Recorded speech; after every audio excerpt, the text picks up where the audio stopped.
ಕುಮಾರಕೃಪ ಅತಿಥಿ ಗೃಹ ಇದು ಕರ್ನಾಟಕದ ನೂತನ ಮುಖ್ಯಮಂತ್ರಿ ಡಿ.ಕೆ. ಶಿವಕುಮಾರ್ ಅವರ ಅಧಿಕೃತ ನಿವಾಸ ಆಗಲಿದೆ. ಕುಮಾರಕೃಪ ಅತಿಥಿ ಗೃಹ ಇದು ಶಿಷ್ಟಾಚಾರ ಇಲಾಖೆಯ ಅಧೀನದಲ್ಲಿ ಬರ್ತಾ ಇತ್ತು. ಇದು ಅತಿಥಿ ಗೃಹ ಇದು ಸುಮಾರು ಒಂದು 12 ರೂಮ್ಗಳಿವೆ. ಇಲ್ಲಿ ಆಲ್ಮೋಸ್ಟ್ ಎಲ್ಲ VVIPಗಳು, ರಾಷ್ಟ್ರ ಮಟ್ಟದ ಮತ್ತು ಅಂತಾರಾಷ್ಟ್ರೀಯ ಮಟ್ಟದ ನಾಯಕರು ಅಂದರೆ ಇಲ್ಲೇ ಉಳ್ಕೊಳ್ತಾ ಇದ್ದರು.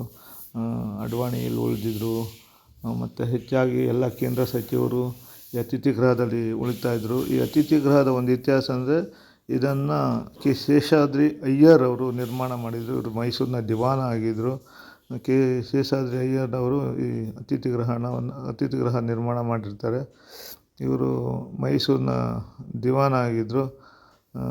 ಅವರು 1883ರಿಂದ 1901 ತನಕ ಮೈಸೂರು ದಿವಾನ ಆಗಿದ್ದರು. ಈ ಅತಿಥಿ ಗೃಹ ಅವರೇ ನಿರ್ಮಾಣ ಮಾಡಿ ಅವರ ನಿವಾಸ ಆಗಿತ್ತು. ನಂತರ ಮಹಾತ್ಮ ಗಾಂಧಿಯವರು ಅತಿಥಿ ಗೃಹದಲ್ಲಿ ಸ್ಟೇ ಮಾಡಿರ್ತಾರೆ.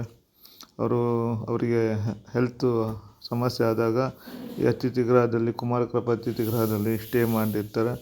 ಆಲ್ಮೋಸ್ಟ್ ಇದು ರಾಜ್ಯ ಸರ್ಕಾರದ ವ್ಯಾಪ್ತಿಗೆ ಬರುತ್ತೆ. VVIPಗಳು ಈ ಅತಿಥಿ ಗೃಹದಲ್ಲಿ ಬಂದು ಸ್ಟೇ ಮಾಡೋದು ಒಂದು ಸಾಮಾನ್ಯ.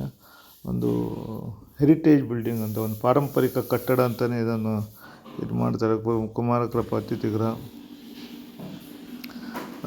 ಇದೊಂದು ಐತಿಹಾಸಿಕ ಪ್ರಸಿದ್ಧವಾದ ಅತಿಥಿ ಗೃಹ. ಇದೊಂದು 12 ರೂಮ್ ಇದೆ. ಈಗ ಆಲ್ಮೋಸ್ಟ್ ನಂಬಿಕೆ ಮತ್ತು ವಾಸ್ತು ಸಂಪ್ರದಾಯ ಮುಖ್ಯಮಂತ್ರಿ ಡಿ.ಕೆ. ಶಿವಕುಮಾರ್ ಉತ್ತರ ದಿಕ್ಕಿನಿಂದ ಬಂದು ಉತ್ತರ ದಿಕ್ಕಲ್ಲೇ ಹೋಗಬೇಕು ಅನ್ನುವ ನಂಬಿಕೆ ಮೇಲೆ ಈಗ ಕುಮಾರಕೃಪ ಅತಿಥಿ ಗೃಹವನ್ನು ತಮ್ಮ ಅಧಿಕೃತ ನಿವಾಸ ಮಾಡಿಕೊಳ್ಳಿಕ್ಕೆ ಮುಂದಾಗಿದ್ದಾರೆ. ಒಂದು ಹೆಚ್ಚಾಗಿ ಅವರಿಗೆ ವಾಸ್ತುಶಾಸ್ತ್ರಜ್ಞರು ಅಥವಾ ಜ್ಯೋತಿಷಿಗಳು ಹೇಳಿರ್ಬೋದು, ಕುಮಾರಕೃಪ ಅತಿಥಿ ಗೃಹನ ನಿವಾಸ ಮಾಡಿಕೊಳ್ಳಿ ಅಂತ. ಅದರಿಂದ ಕುಮಾರಕೃಪ ಅತಿಥಿ ಗೃಹ ಮುಖ್ಯಮಂತ್ರಿಗಳ ಅಧಿಕೃತ ನಿವಾಸ ಆಗಲಿದೆ. ಈ ಹಿಂದೆ ಮುಖ್ಯಮಂತ್ರಿಗಳು ಕಾವೇರಿ ಅಥವಾ ಅನುಗ್ರಹಗಳ ಮುಖ್ಯಮಂತ್ರಿಗಳ ಅಧಿಕೃತ ನಿವಾಸ ಆಗ್ತಿತ್ತು. ಸಿದ್ದರಾಮಯ್ಯವರು ಕಾವೇರಿಯಲ್ಲಿ ತಮ್ಮ ಅಧಿಕೃತ ನಿವಾಸ ಮಾಡ್ಕೊಂಡಿದ್ದರು. ಕಾವೇರಿ S.M. ಕೃಷ್ಣ ಅವರ ಅನುಗ್ರಹವನ್ನು S.M. ಕೃಷ್ಣ ಧರ್ಮಸಿಂಗ್ ಅನುಗ್ರಹನ ತಮ್ಮ ಅಧಿಕೃತ ನಿವಾಸ ಮಾಡ್ಕೊಂಡಿದ್ದರು.